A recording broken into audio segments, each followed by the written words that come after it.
जन्मभूमी माझी यूपी मध्ये होतं, पण कर्मभूमी माझी महाराष्ट्र आहे. किमान पायाभूत सुविधा, रस्ते, पाणी, ड्रेनेज हे तर पायाभूत सुविधा असतात.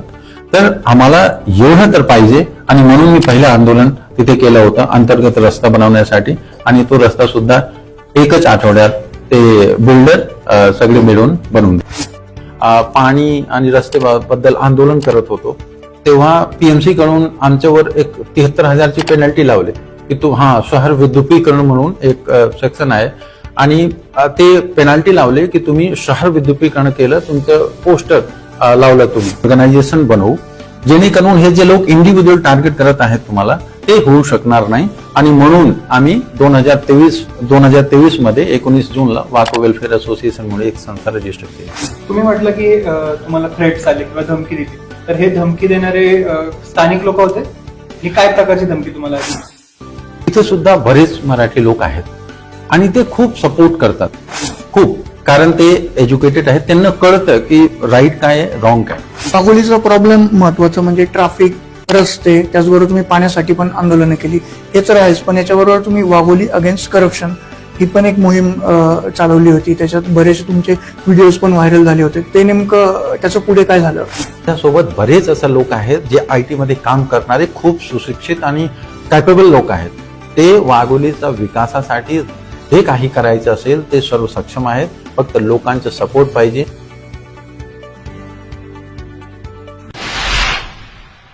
नमस्कार, बिंदास बोलच्या या नव्या पॉडकास्टमध्ये आपल्या सगळ्यांचं स्वागत आहे.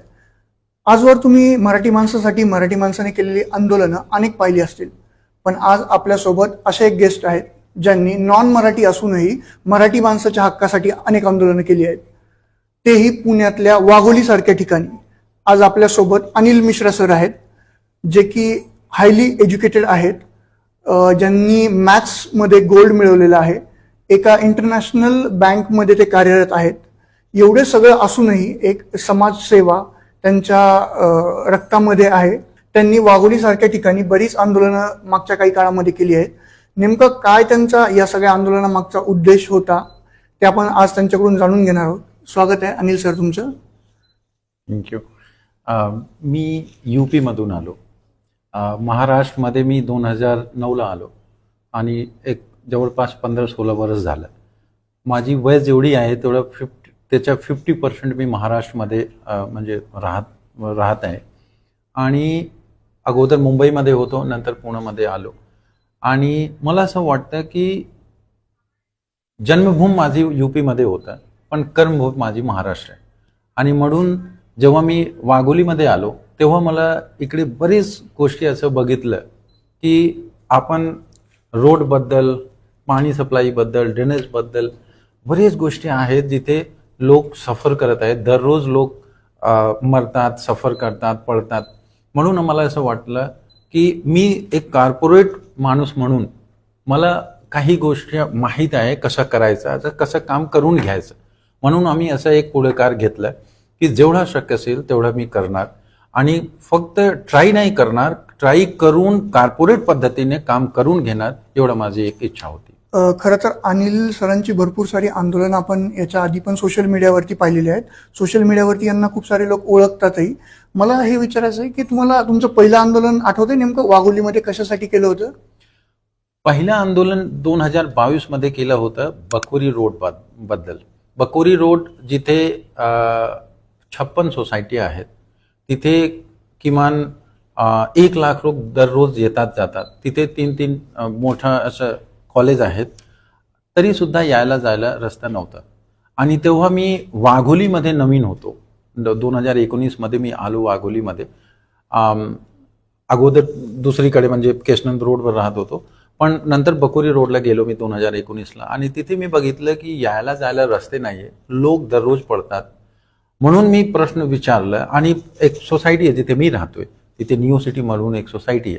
तर सोसायटी पासून बकोरी रोड पर्यंत सुद्धा अंतर्गत रस्ता सुद्धा नव्हता. तर तेव्हा माझं पहिलं आंदोलन होतं की किमान पायाभूत सुविधा, रस्ते, पाणी, ड्रेनेज हे तर पायाभूत सुविधा असतात. तर आम्हाला एवढं तर पाहिजे आणि म्हणून मी पहिलं आंदोलन तिथे केलं होतं अंतर्गत रस्ता बनवण्यासाठी. आणि तो रस्ता सुद्धा एकच आठवड्यात ते बिल्डर सगळे मिळून बनवून दिले होते. तुम्ही म्हटलं की तुम्ही बाकुरी रोडला फर्स्ट आंदोलन तुमचं घेतलं, पुन्हा तुम्ही यावर्षी परत बाकुरी रोडमध्येच आंदोलन केलंय. त्यासाठी तुम्ही 5 दिवस अमरून उपोषण सुद्धा केलं आणि तुम्ही हॉस्पिटलाइज सुद्धा झाला. तर तुम्हाला वाटतं का अगोदर ज्यासाठी तुम्ही आंदोलन केलं तर ते पूर्ण काम झालं नाही, मग तुम्हाला परत आंदोलन करावं लागलं? तुम्हाला सांगितलं तेव्हा बकोरी रोड पासून न्यू सिटी पर्यंत एक अंतर्गत रस्ता होता, त्याच्यासाठी आम्ही आंदोलन केलं होतं. पण आता 13 सप्टेंबरला जो झाला तो फक्त बकोरी रोडसाठी झाला, कुठलाही अंतर्गत रस्ता पॉइंट मध्ये नव्हता, फक्त बकोरी रोडसाठी झाला. बकोरी फाटापासून तिथे राधेश्वरी सोसायटी पर्यंत मोठा रस्ता आहे आणि त्याच्याबद्दल आता हे आमरण उपोषण झालं होतं.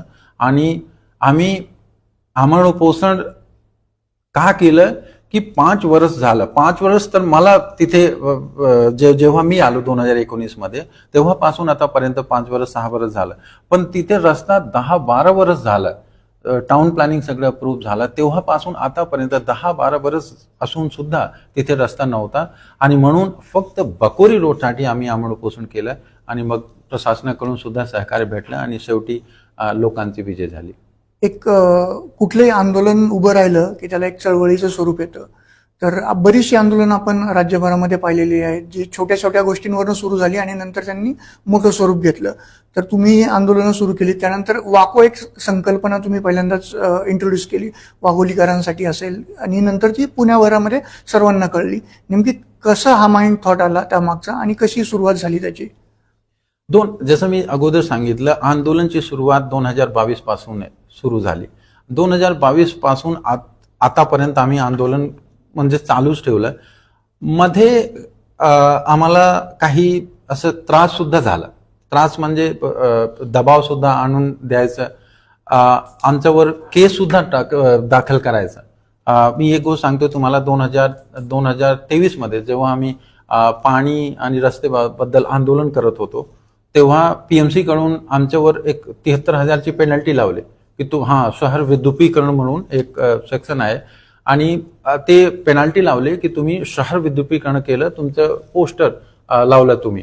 तो एक फार चुकीचा होता, कुठलाही बेसलेस होता. म्हणजे कारण आम्ही सोसायटीमध्ये जाऊन चेअरमॅन सेक्रेटरीज त्यांच्यासोबत बोलून त्यांच्या क्लब हाऊसमध्ये कुठेतरी आतमध्ये फ्लेक्स लावला होता आणि तरी सुद्धा 73 नव्हता. तरी सुद्धा काही राजकारणी होते ज्यांना असं वाटत होता की वाको वेलफेअर असोसिएशन म्हणून तेव्हा संस्था रजिस्टर झाली नव्हती. आम्ही फक्त काही लोक युनायटेड होतो तेव्हा 130 लोक होते तेव्हा जेव्हा आम्ही आंदोलन सुरू केलं. आता तर 1 लाख पर्यंत गेलं, पण तेव्हा 130 लोक होते जेव्हा आम्ही सुरुवात केलं. तर आमच्यावर फक्त काय टार्गेट करायचं इंडिव्हिज्युअल लोकांना, समजा मला इंडिव्हिज्युअली टार्गेट करायचं.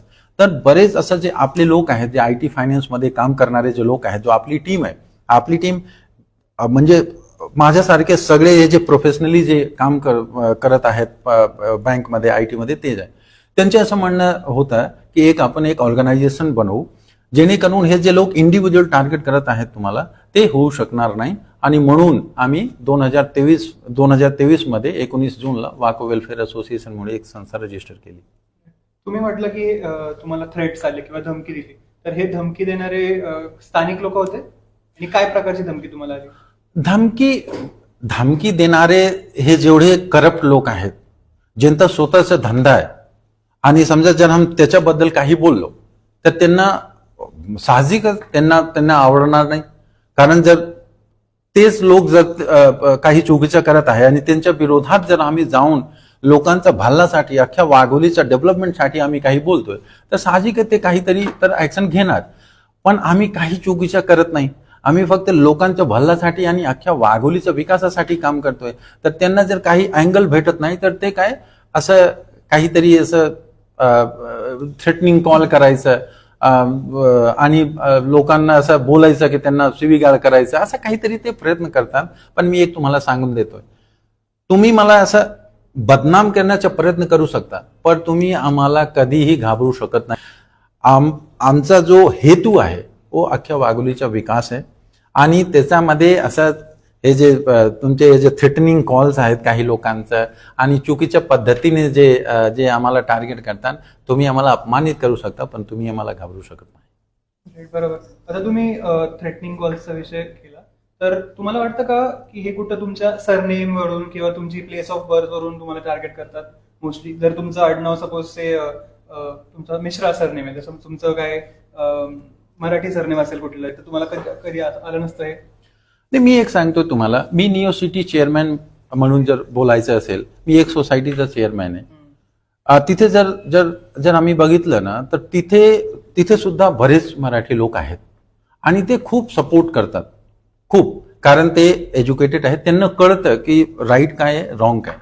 हे फक्त जे 2-4% जे लोक आहेत ना, ज्यांचे ते लाचार लोक आहेत की त्यांच्या पाठीमागे कोणी असं, जे मी तुम्हाला सांगितलं ना, जे चुकीचं करणारे जे लोक आहेत, ज्यांच्या असं कारभार चालू आहे वाघोलीमध्ये, त्यांचे जे काही असं लाचार लोक आहेत, त्यांच्यासोबत त्यांचे जे थोडेफार लोक आहेत, फक्त त्यांच्या कर्तृत्व आहे. बाकी जे लोक आहेत बाहेरून येऊन जे इकडे काम करतात, मराठी असू द्या, नॉन मराठी असू द्या, परप्रांतीय असू द्या, हे सगळं आता होत नाही. मला तर आता एवढ्या लोकांचं सपोर्ट आहे. तुम्ही जर आंदोलन बघितलं तर जनताचा एवढा सपोर्ट आहे आणि म्हणून हे सगळं शक्य झालं.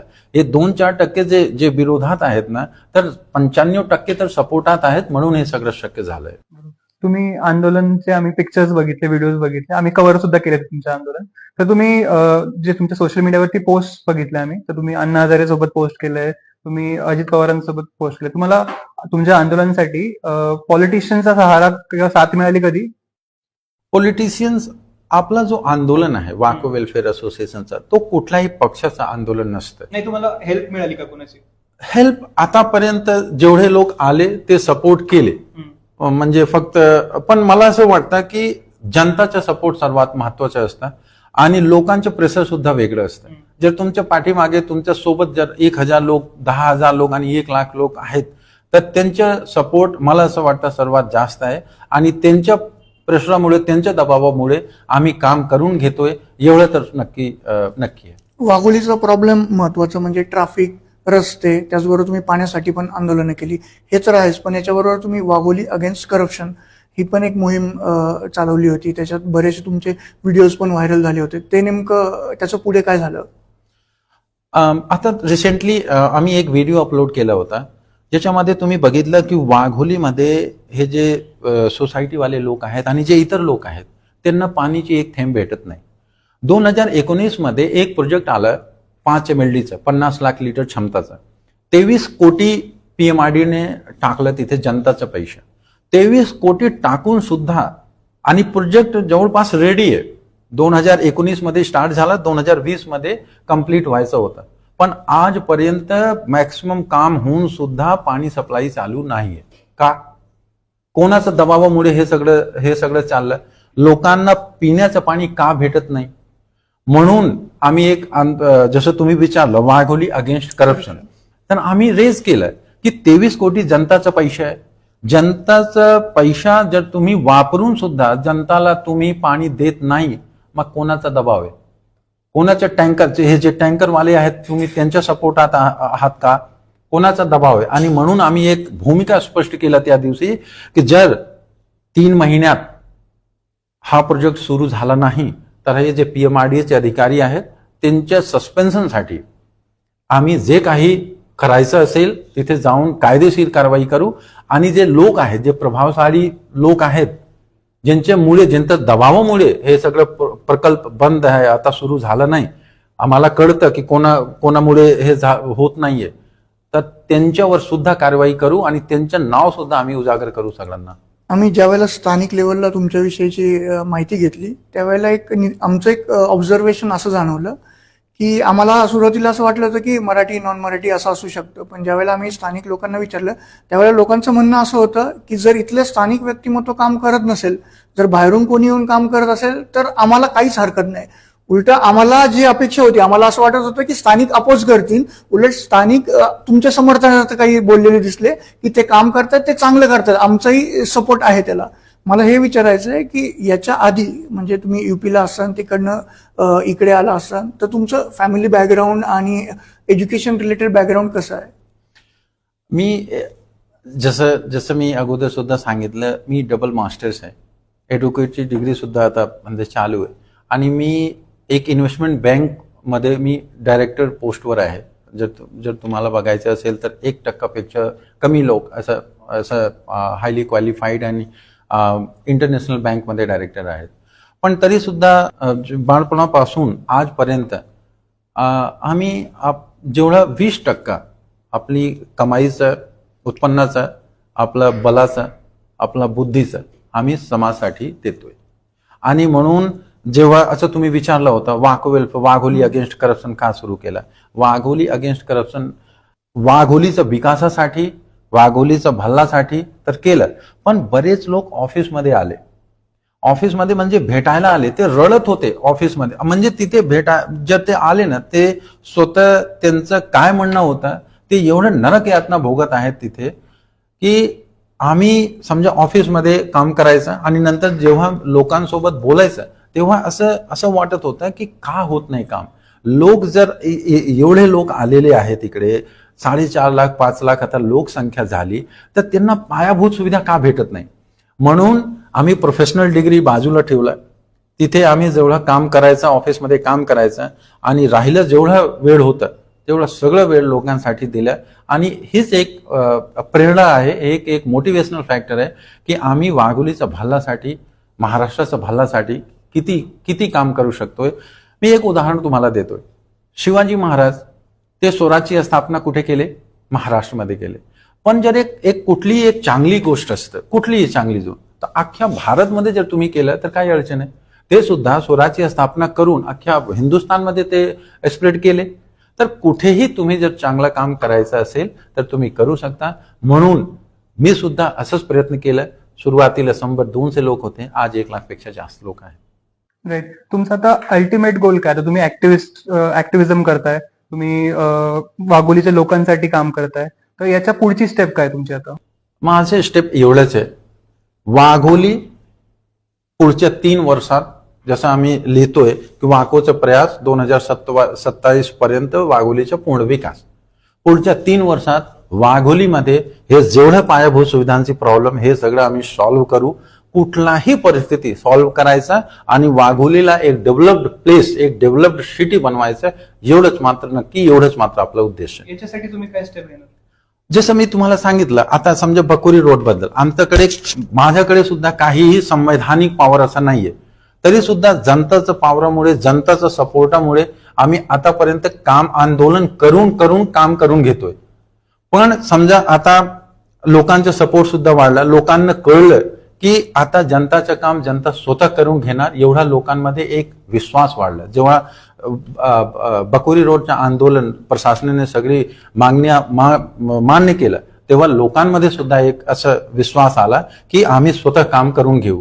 आणि दुसरी गोष्ट मी तुम्हाला सांगतोय, वाघोलीच्या विकासासाठी जे काही करायचं असेल ते 100% आम्ही करू. पण आता उद्देश एकच आहे, जिथे आम्ही राहतोय, जिथे आम्ही 20 वर्ष दिलं, जिथे आम्ही एवढा इन्व्हेस्टमेंट केला, जेवढी आपली इन्कम आहे, इन्कमचा समजा 50% इन्व्हेस्टमेंट आम्ही कुठे केला, इथेच केलं.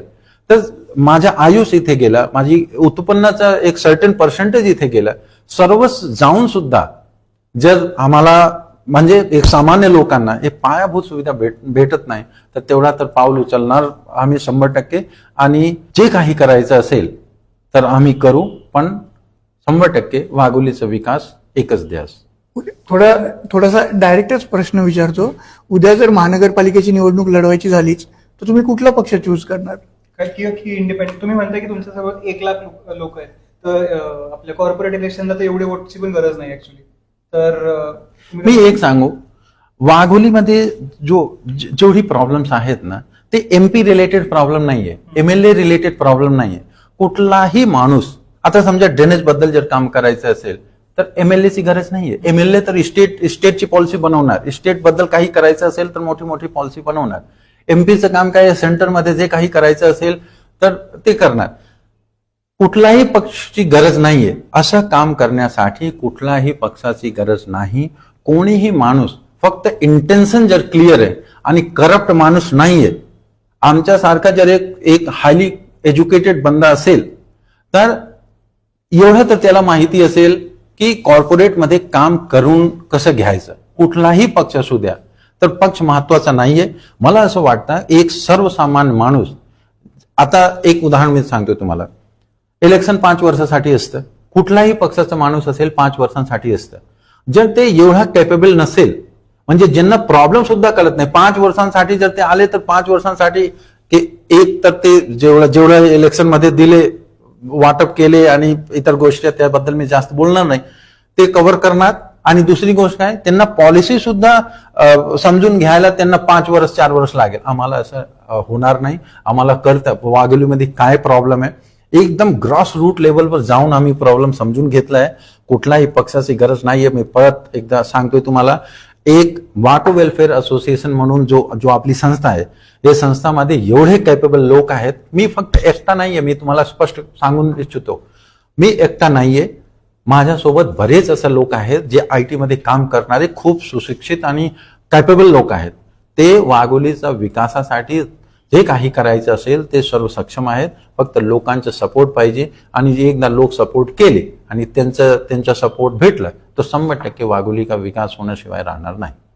गेले 2-3 वर्ष आपण बघितलं तर ऍडमिनिस्ट्रेटर रूल आहे पीएमसी म्हणजे सगळ्याच म्युन्सिपल बॉडीज मध्ये महाराष्ट्राच्या मोस्टली.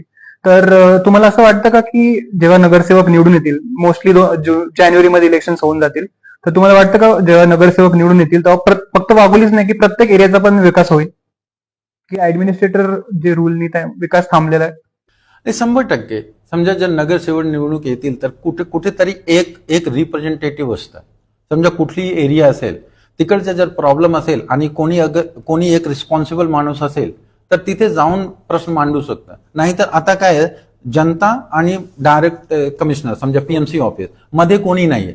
म्हणून मला असं वाटतं 100% जर नगरसेवक आला तर एक रिप्रेझेंटेटिव्ह म्हणून 100% थोडा पुश भेटेल आणि काम होऊन जाईल लोकांचं. तुमच्या स्पेसिफिक वॉर्डचं आपण बघितलं तर वॉर्ड नंबर 4 जो आहे वाघोलीतला, तर असंही आहे की 4 जण उभे राहणार, म्हणजे 4 जणांचं एक हे असणार आहे, पॅनल असणार आहे. तर त्या पॅनलमध्ये वेगवेगळ्या पक्षातली लोक असणार आहेत. तर मग तुम्ही हे पॅनलमध्ये कसं तुम्ही स्वतः लढणार? मग इलेक्शन लढण्याबद्दल आता कुठलाही डिसिजन टीम कडून असं आलं नाही, कुठलाही पक्ष आणि दुसरी गोष्ट काय, वाघोलीमध्ये फक्त वार्ड नंबर 4 नाहीये, वाघोलीचे 2 तुकडे झाले. अर्धा पोर्शन 4 नंबरमध्ये आला, अर्धा 3 मध्ये गेला. तर वार्ड नंबर 3 म्हणजे अर्धा वाघोली, लोहगाव आणि विमाननगर, आणि 4 नंबर म्हणजे अर्धा वाघोली आणि मग अर्धा खराडी आणि चंदननगर. तर 2 वार्ड झाले. आता आता इलेक्शनची डेट सुद्धा अनाऊन्स झाली नाही. ठीक आहे, तुम्ही सांगता जानेवारीमध्ये होणार. पण एवढा मात्र नक्की आहे की जसा MPचं इलेक्शन झाला होता तर टीम वाकोने खूप ऍक्टिव्ह मोडमध्ये तिथे जाऊन हे जे MPचे जे उमेदवार होते त्यांच्या समोर बोलून, आणि लोक आले होते त्यांच्या समोर प्रश्न विचारायचा की तुम्ही काय करणार. ठीक, आम्हाला कळतं RNR काय, MP काय करू शकतं, पण आम्ही तेव्हा सुद्धा एक कार्यक्रम ठेवला होता आणि त्यांना सुद्धा विचारलं होतं की तुम्ही काय, एक तर जे रनिंग जे MP आहेत त्यांना सुद्धा विचारलं होता आणि जे आता नवीन कॅन्डिडेट आहेत त्यांना सुद्धा विचारलं होतं. सारखं आम्ही जेव्हा MLAचं इलेक्शन झालं तेव्हा सुद्धा आम्ही त्यांना सुद्धा बोलवलं होतं की तुम्ही येऊन सुद्धा सांगा वाघोलीच्या विकासासाठी तुम्ही काय करू शकता. आणि आता तर नगरसेवकाचं इलेक्शन आहे, म्हणजे लोकल इलेक्शन आहे, खालच्या लेवलवर आहे. तर आम्ही 100% एक ऍक्टिव्ह भूमिका तर 100% टीम वाकोची असेल. वार्ड नंबर 3 मध्ये, वार्ड नंबर 4 मध्ये, दोन्ही वार्डमध्ये. पण आता बरेच गोष्टी आहेत आता बघायला. आरक्षण आता फायनल झाला नाही, डेट आता फायनल झाला नाही. एकदा फायनल झाला तर 100% टीम वाको आपला इन्स्टन्स लोकांना कळवणार. दोन्ही वॉर्डमध्ये लढण्याची तुमची तयारी आहे, तेवढे कॅन्डिडेट्स? नाही, इलेक्शन हे बघा, इलेक्शन आता आला. आम्ही 4 वर्षांपासून 5 वर्षांपासून आम्ही ट्राय करतोय. तर इलेक्शन इलेक्शन लढायचं, कुठल्या वॉर्डमध्ये इलेक्शन लढायचं हे गोष्ट 100% येणार. कारण इलेक्शन आता आला म्हणून तुमचा प्रश्न आहे आणि तुमचा प्रश्न साहजिक आहे. पण टीम वाकोची एवढी तयारी आहे की वार्ड नंबर 4 असू द्या, वार्ड नंबर 3 असू द्या, वाघोलीच्या विकासासाठी जे काही करायचं असेल आम्ही 100% विचार करू. पण एवढं मात्र नक्की की जसं आम्ही MP इलेक्शन मध्ये केलं, MLA इलेक्शन मध्ये केलं, तसं सक्रिय भूमिका आम्ही नगरसेवकाच्या इलेक्शन मध्ये सुद्धा घेणार, एवढं मात्र नक्की. वाघोलीचं डेमोग्राफिक जर आपण बघितले तर स्थानिक लोक आहेत वाघोलीमध्ये, जसं तुम्ही म्हटलं की मायग्रंट सुद्धा आहेत. तर जेव्हा वोटिंग जेव्हा येईल तर तुम्हाला काय वाटतं कुठला पारडा जड होईल मला असं वाटतं 70% लोक बाहेरून आलेले लोक आहेत आता. वाघोलीमध्ये? हा, वाघोलीमध्ये ग्रामस्थ जे आहेत, जे कोर आहेत तिकडचे, ते कमी आहेत. बाहेरून आलेले लोक जास्त आहेत. आणि मला असं वाटतं एक ऑर्गनायझेशनचा अध्यक्ष म्हणून किंवा एक नागरिक म्हणून किंवा एक सोसायटीचा चेअरमॅन म्हणून मला असं वाटतं की जर एवढे लोक बाहेरून आलेले आहेत तर त्यांच्या सुद्धा एक रिप्रेझेंटेशन पाहिजे. समजा जर 70% बाहेरून आलेले लोक आहेत तर त्यांच्यासाठी एक तर नगरसेवक पाहिजे. जे इतर 30% आहेत, समजा तीन नगरसेवक त्यांचा असेल, कुठलाही वार्ड असू द्या, तर एक मला असं पर्सनली वाटतं की 70% जेवढे लोक आहेत तर त्यांच्या एक रिप्रेझेंटेशन तर 100% पाहिजे. बघू आपण कसं, आता तो प्रभाग रचना सुद्धा, वार्ड रचना सुद्धा फायनल झाला. बघू आपण की कुठलं कसं काय परिस्थिती निर्माण होईल. पण मला असं वाटतं की बाहेरून जे आलेले लोक आहेत त्यांची लोकसंख्या खूप वाढली आहे आणि त्यांच्या सुद्धा रिप्रेझेंटेशन एक पाहिजे. तुमच्याकडे तुम्ही म्हणता की तुमच्याकडे जे बाहेरून आलेले मायग्रंट्स आहेत त्यांचा सपोर्ट तुमच्याकडे आहे, पण तुम्ही स्थानिक लोकांना काय सांगणार की तुम्हाला का वोट करावं? मी एक तुम्हाला सांगितलं, आता समजा आपलं आंदोलन झालं, आंदोलन फक्त बाहेरून लोक सपोर्ट केले असं नाहीये, स्थानिक लोक सुद्धा सपोर्ट आहेत. स्थानिक लोकांच्या माइंडमध्ये नेहमी असतं की हा आपला गाववाला आहे, आपण याला मत देऊ. मी एक सांगू, थोडेफार असे आहेत की ते ऑलरेडी स्थानिकांना वैतागलेले आहेत किंवा त्यांच्याविषयी नाराज आहेत, ते इकडं डायव्हर्ट होऊ शकतात. परंतु मूळ कोर जे वाघोलीकर आहेत त्यांच्यासाठी तुमच्याकडे काय उत्तर असेल? मी दोन पॉइंट सांगतो तुम्हाला. पहिला, वाघोली आता समजा मागच्या फक्त 3-4 वर्ष झाला पीएमसी मध्ये जाऊन 1 जुलै 2021 वाघोली पीएमसी मध्ये समाविष्ट झाला. पण मागच्या 25 वर्ष झाला ग्रामपंचायत कोणाकडे होती? ज्यांच्याकडे होती ते लोक काय डेव्हलपमेंट करून दिले आणि काय प्रॉब्लेम आतापर्यंत लोकांना भोगावं लागतं हे सगळं त्यांना सगळ्यांना कळतं. तर एक जसं तुम्ही सांगितलं, एक पर्याय म्हणून जर लोकांना असं वाटलं की जर सगळे वैतागलून म्हणजे कंटाळून त्यांच्याकडे आता पर्याय नव्हता, मी एक सांगतो त्यांच्याकडे पर्याय नव्हता. काही लोक आहेत फक्त त्यांच्याकडे पैसे आहे, त्यांच्याकडे पॉवर आहे. पण जर पर्याय म्हणून जर कोणी आलं, समजा वाको वेलफेअर असोसिएशन मधून कोणी आला, उदाहरणार्थ मी सांगतो, तर त्यांना एक तर पर्याय भेटेल. आणि दुसरी गोष्ट काय की आम्ही कुठलाही असं ग्रामपंचायत बाहेरून पीएमसी स्थानिक असं आम्ही करत नाही. सगळे लोक जर अख्ख्या वाघोलीच्या विकासासाठी काम करायचं असेल तर एकच टार्गेट आहे, एकच ऑब्जेक्टिव्ह आहे, वाघोलीचा संपूर्ण विकास. ह्याच्यामध्ये कुठलाही परिस्थिती स्थानिक आहेत की बाहेरून आहेत की परप्रांतीय आहे हे सगळं आम्ही विचार करत नाही. फक्त एवढंच सांगतोय की लोक सुद्धा थोडाफार तर नाराज आहे 100%. कारण ज्यांच्याकडे पॉवर होता मागच्या 25 वर्ष ते सुद्धा सगळे व्यवस्थित करून दिले असं तर आम्हाला तर वाटत नाही. आणि जर सगळं झालं असतं तर मला आंदोलन करण्याची वेळ आली नसती. पण प्रत्येक ठिकाणी वाघोलीमध्ये जर प्रश्न विचारला, आतापर्यंत पाणी भेटत नाही, रस्त्यांची दुर्गती म्हणजे इतकी भयानक परिस्थिती, कुठलाही रस्ता तुम्ही बघितला तर भयानक परिस्थिती. आणि फक्त रोड आणि पाणी नाही, ड्रेनेज तर अख्ख्या वाघोलीमध्ये नाहीये. पण डेव्हलपमेंट करणारे कोण होते मागच्या 25 वर्ष जर उदाहरणार्थ जर घेतलं?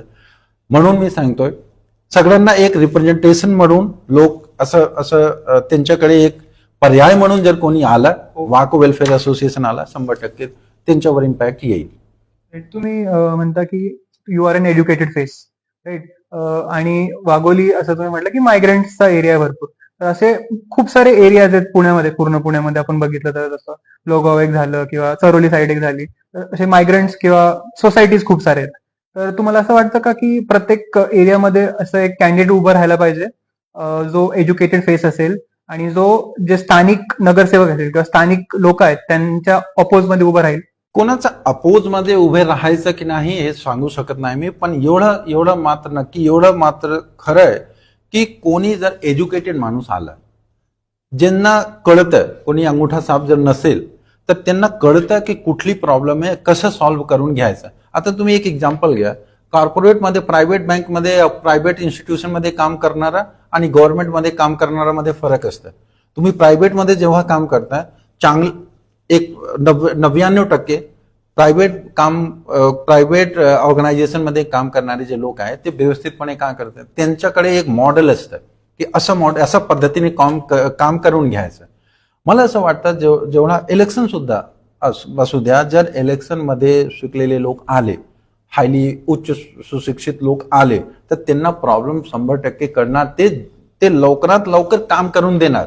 नाहीतर मी तुम्हाला सांगितलं, जर कोणी एक माणूस आला आणि 5 वर्षांसाठी जर त्यांना 5 वर्ष फक्त पॉलिसी समजून घ्यायला जर लागलं तर डेव्हलपमेंट कधी होणार. म्हणून कुठलीही एरिया असू द्या, जर असे उच्च सुशिक्षित लोक असतील, ज्यांच्याकडे एक विजन असेल, ज्यांच्याकडे एक उद्दिष्ट असेल की आपला एरियामध्ये डेव्हलपमेंट व्हायला पाहिजे, कुठलीही परिस्थिती आम्ही काम करून घेणार. मला असं वाटतं त्यांना सगळे पुढे यायला पाहिजे आणि इलेक्शनमध्ये सुद्धा त्यांना इन्व्हॉल्वमेंट झाला पाहिजे. ते इलेक्शन त्यांना म्हणजे ते इलेक्शन कंटेस्ट करायला पाहिजे. महाराष्ट्रात जर आपण बघितलं तर मेजर पार्टीज आहेत, एनसीपी, बीजेपी, काँग्रेस. हे काँग्रेसचं आपण मिनिमल खूप झालंय, तर एनसीपी, बीजेपी हे आपल्या पुण्यापर्यंत तर मेजर प्लेयर्स आहेत. तर तुम्हाला असं वाटतं का की सपोज कुठल्या पार्टीला अलाइन नाही करायचं, पण अशी आम आदमी पार्टी सारखी एज्युकेटेड फेस असलेली पार्टी त्याची अलाइन व्हावं? मी आधी सुद्धा तुम्हाला सांगितलं, जर एमपीचं इलेक्शन असेल, MLAचं इलेक्शन असेल, तो मोठा इलेक्शन असतं. तिथे तुम्हाला कंट्रीबद्दल काही पॉलिसी करायचं असेल, MP हे जे लोक आहेत ते करतात. स्टेटमध्ये काहीतरी वेगळं, काहीतरी चांगलं करायचं, कुठलाही पॉलिसी बदल करायचं, नवीन पॉलिसी घेऊन यायचं, हे सगळं करणारे जे आहेत ते MLA आहेत. आता इलेक्शन नगरपालिकाचं आहे. नगरपालिकाचं म्हणजे काय, तुम्हाला ड्रेनेज करायचं. आता ड्रेनेज करण्यासाठी तुम्हाला कुठल्याही पक्षाची गरज नाहीये. पक्षाची गरज जर तुम्ही समजा पक्षवाले जे आहेत, त्यांना तर कुठेतरी विचारावं लागेल की पुढे काय करायचं. त्यांचे जे मोठे लोक आहेत त्यांना त्यांच्यासोबत बोलावं लागेल. पण जे इंडिपेंडेंट लोक जे आहेत, जे हायली एज्युकेटेड आहेत, ज्यांना प्रॉब्लेम कळतं, ज्यांना म्हणजे एकदम ग्रॉस रूट लेवलची प्रॉब्लेम माहिती आहे, ते स्वतः काम करून घेणार, एवढं त्यांच्याकडे कॅपेबिलिटी असेल. म्हणून मला असं वाटतं की कुठल्याही परिस्थिती असं पक्ष होणं गरजेचं आहे असं मला वाटत नाही. नगरसेवकचं इलेक्शन म्हणजे PMCचं इलेक्शन मध्ये जर असं उच्च सुशिक्षित माणूस आणि काम करणारा माणूस, मी परत रिपीट करतोय, ज्यांच्याकडे उद्देश असेल की असं करायचं आणि एक ऑब्जेक्टिव्ह घेऊन काम करणारा असेल तर 100% करू शकता. आणि 5 वर्ष खूप मोठा टाइम पिरियड असतं. 5 वर्षामध्ये कुठली एरिया डेव्हलपमेंट करून सगळं काम करून घेऊ शकता. एवढं इंडिपेंडेंट कॅन्डिडेट सुद्धा करू शकतं. म्हणून मला असं वाटतं की जर असं लोक असतील कुठली एरियामध्ये तर ते इंडिपेंडेंट इलेक्शन लढू शकतात. जसं तुम्ही म्हटलं की like you are going to contest election, ते तुमच्या माइंडमध्ये आहे.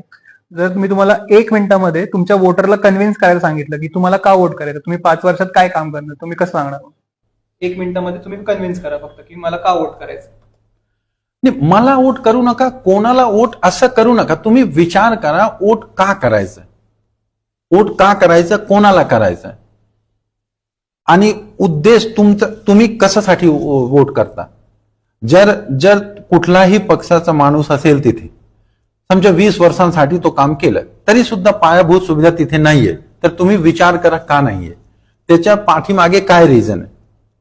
स्वतः विचार करा. मला वोट जर करायचं असेल तर तुम्ही माझ्याबद्दल तुम्ही एकदा माहिती घ्या की एक माणूस जर बँकमध्ये डायरेक्टर असून सुद्धा जर सोसायटीमध्ये येऊन गटरच्या बाजूला बसून तिथे आमरण उपोषण करतं, कुठलाही प्रॉब्लेम रोड बद्दल जर करायचं असेल 5-5 दिवस तिथे आमरण उपोषण करावं लागतं, मग का, ह्याच्या पाठीमागे का रिझन काय. तुम्हाला पाणी भेटत नाही. एक प्रोजेक्ट होता, मी तुम्हाला सांगितलं 23 कोटीचा प्रोजेक्ट होता, आजपर्यंत पाणी आम्हाला भेटत नाहीये. वाघोलीचे लोक आहेत त्यांना पाणी भेटत नाही का, त्याच्या पाठीमागे कोण आहे. आणि जर ते इलेक्शन लढत आहेत त्यांना तुम्ही परत वोट करणार का. तर असं जर कोणी, आणि समजा वाको वेलफेअर असोसिएशनचा अध्यक्ष म्हणून मी सांगतोय तुम्हाला, मागच्या 4-5 वर्षांपासून आम्ही नेहमी हे सगळे प्रश्न उभे करतोय. आणि फक्त उभे करत नाही, सॉल्व्ह करण्यासाठी जे काही करायचं असतं आम्ही करतोय. फक्त काय संवैधानिक पॉवर नसल्यामुळे आम्हाला आंदोलन करावंच लागतं, कुठेतरी ऍक्शन घ्यावं लागतं. पण एक हायली एज्युकेटेड माणूस 4-5 वर्षांपासून जर चांगलं करण्याचा प्रयत्न करत आहे आणि करून सुद्धा दाखवलं. जिथे जिथे शक्य झालं तिथे तिथे आम्ही काम करून सुद्धा दाखवलं. तर तुम्हाला स्वतः तुम्हाला निवड करायचं असेल की एक माणूस जो 25 वर्ष होता, सत्तामध्ये होता, पॉवरमध्ये होता, पैसा सुद्धा त्यांच्याकडे होता, ते का काम करून दिले नाही? आणि वाको वेलफेअर असोसिएशन मागच्या 4-5 वर्षांपासून आजपर्यंत एवढं कमी वेळात म्हणजे 4-5 वर्षात एवढं काम करून दिलं आणि काही संवैधानिक पॉवर सुद्धा नव्हता, तरी सुद्धा एवढं काम जर झालं तर जर एकदा काही पॉवर असा भेटला, कुठलाही एज्युकेटेड माणूस असू द्या, जर एकदा पॉवर भेटला तर किती दुप्पट तिप्पट रेटाने काम होऊन जाईल, डेव्हलपमेंटचे काम होऊन जाईल. असं मला असं वाटतं की जनताने असं विचार एकदा करावा आणि विचार करून वोट करावा, असं माझी सुद्धा इच्छा आहे आणि आवाहन सुद्धा आहे त्यांना.